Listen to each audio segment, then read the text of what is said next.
দুইটা হাত উঠিব এবং মুভ হব লেফট টু রাইট দুইটা হাত কেতে সুন্দর লাগিব সমস্ত দুইটা হাত left to right move move समझ आती पड़े दोनों हाथ ऊपर क्या बात है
समस्ते मिसी ओडिशा को विकासर पथरे आगे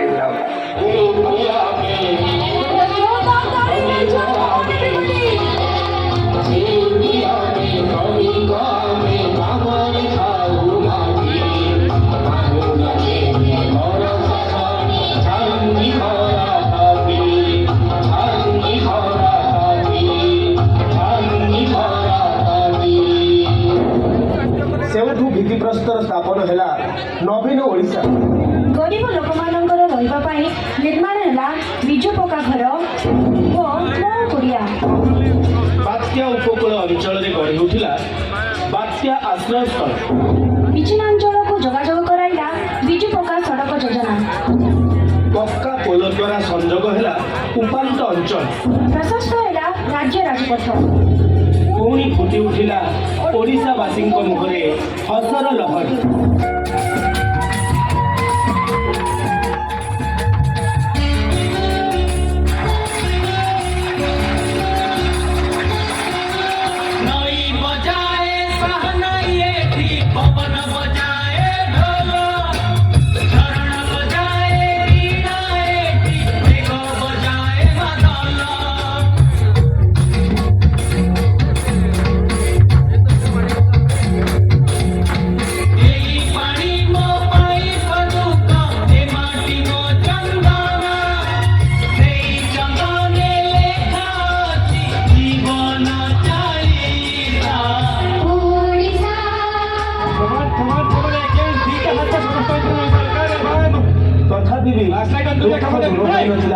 ଓଡ଼ିଶା ଗର୍ଭବତୀ ମହିଳା ଠାରୁ ଆରମ୍ଭ କରି ରୋଗୀମାନଙ୍କୁ ରିକ୍ସାରେ ଏବଂ ଭାଡ଼ ସାହାଯ୍ୟରେ ଦେବାକୁ ପଡୁଥିଲା ଡାକ୍ତରଖାନା। କିନ୍ତୁ ଏବେ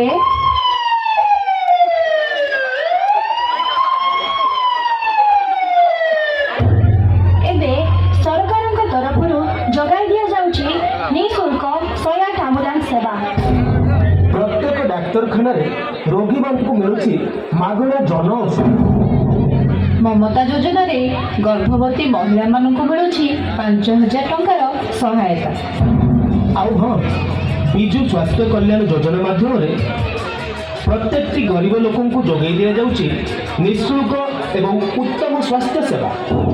ଏତଦ୍‌ବ୍ୟତୀତ ଗାଁ ଗାଁରେ ଆଶାକର୍ମୀଙ୍କ ନିଯୁକ୍ତି, ପ୍ରାଥମିକ ସ୍ୱାସ୍ଥ୍ୟ କେନ୍ଦ୍ର ନିର୍ମାଣ, ବଲାଙ୍ଗୀର ଓ କୋରାପୁଟରେ ମେଡିକାଲ କଲେଜ ନିର୍ମାଣ କରିବା ସହ କଟକରେ ଏକ କ୍ୟାନ୍ସର ହସ୍ପିଟାଲର ଶୁଭାରମ୍ଭ କରାଯାଇଛି।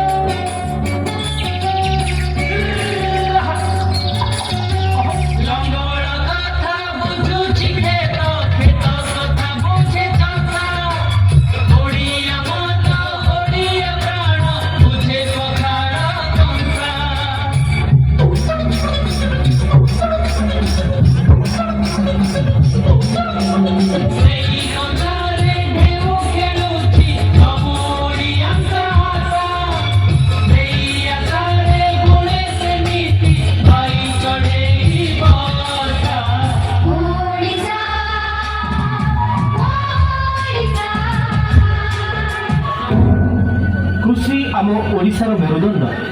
ଶତକଡ଼ା 80% ଲୋକ ନିର୍ଭର କରନ୍ତି କୃଷି ଉପରେ।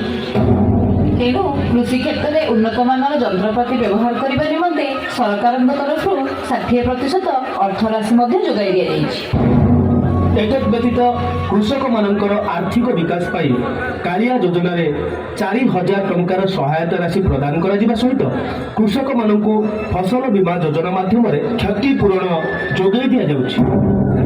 ଏବଂ ସବୁଠାରୁ ବଡ଼ କଥା ହେଉଛି ଖଟିଖିଆ ଲୋକଙ୍କର ପେଟକୁ ଦାନା ଯୋଗାଇବା ପାଇଁ ମୁଣ୍ଡ ପିଛା 5 କିଲୋ ଚାଉଳ 1 ଟଙ୍କା ଲେଖାଏଁ ପ୍ରତି ମାସରେ ଯୋଗାଇ ଦିଆଯାଉଛି।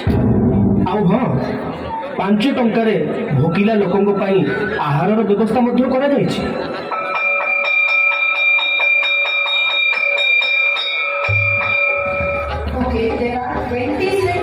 ଶିକ୍ଷା ଶିକ୍ଷା ବିନା ସମାଜର ବିକାଶ ଅସମ୍ଭବ।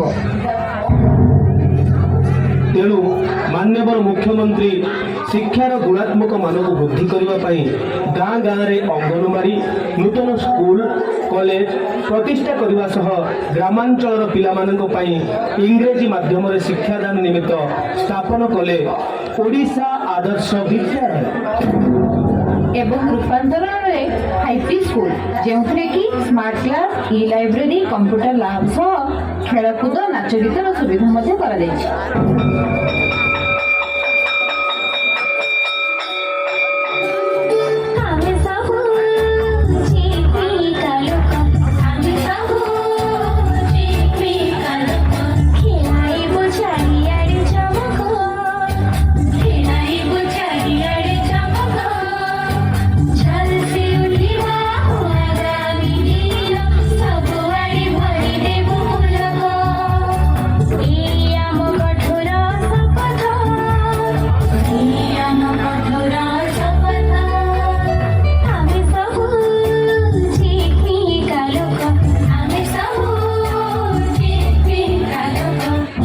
ସୁନ୍ଦର ସମାଜଟିଏ ଗଢ଼ିବା ପାଇଁ ନାରୀର ଭୂମିକା ଅତୁଳନୀୟ। ସେଇଥିପାଇଁ ମାନ୍ୟବର ମୁଖ୍ୟମନ୍ତ୍ରୀ ନାରୀ ସଶକ୍ତିକରଣ ନିମନ୍ତେ ଗାଁ ଗାଁରେ SHG ଗ୍ରୁପ ଗଢ଼ାଇଛନ୍ତି। ମିଶନ ଶକ୍ତି ଦ୍ୱାରା ଓଡ଼ିଶାର ପ୍ରତ୍ୟେକଟି ନାରୀ ସ୍ୱାବଲମ୍ବୀ ହୋଇପାରିଛନ୍ତି। ମୋ ଉପକାରୀ ବଗିଚାରେ ପ୍ରତ୍ୟେକଟି ମହିଳାଙ୍କୁ 12,000 ଟଙ୍କାରେ ନିଜ ବାଡ଼ିରେ ପନିପରିବା ଚାଷ କରିବାକୁ ସୁଯୋଗ ମଧ୍ୟ ଦିଆଯାଇଛି। ଯିବା ଆସିବା କରିବା ପାଇଁ ମୋ ବସ୍, ବିଜୁ ଗାଁ ଗାଡ଼ିର ମଧ୍ୟ ବନ୍ଦୋବସ୍ତ କରାଯାଇଛି। ଗାଁକୁ ସ୍ୱଚ୍ଛ ରଖିବା ନିମନ୍ତେ ପ୍ରତ୍ୟେକଟି ଗାଁରେ ଆବର୍ଜନା କୁଣ୍ଡ ଏବଂ ସର୍ବସାଧାରଣ ନିମନ୍ତେ ଶୌଚାଳୟ ମଧ୍ୟ ବନ୍ଦୋବସ୍ତ କରାଯାଇଛି। ଆଉ ଏସବୁ ସମ୍ଭବ ଆମ ବଡ଼ ଠାକୁର ଜଗାକାଳିଆ ଓ ଆମ ପ୍ରିୟ ମୁଖ୍ୟମନ୍ତ୍ରୀ ନବୀନ ପଟ୍ଟନାୟକ ମହୋଦୟଙ୍କ ପାଇଁ।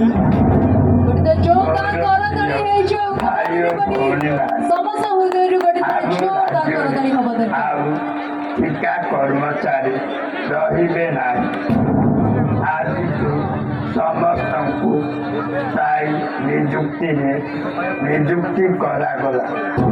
ଜାଣି ଖୁସି ହେବେ ଯେ ଶିକ୍ଷା, ସ୍ୱାସ୍ଥ୍ୟ, କୃଷି, ଗମନାଗମନ ଏବଂ କ୍ରୀଡ଼ା ଓ ସଂସ୍କୃତି କ୍ଷେତ୍ରରେ ଆମ ଉତ୍କଳ ପ୍ରଦେଶ ସମୃଦ୍ଧ ଓ ସଶକ୍ତ। ଏଣୁ ଆମେ ଓଡ଼ିଆ ବୋଲି ଗର୍ବିତ। ଏଥର ଆପଣମାନେ ଖୁସି ତ?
সুন্দর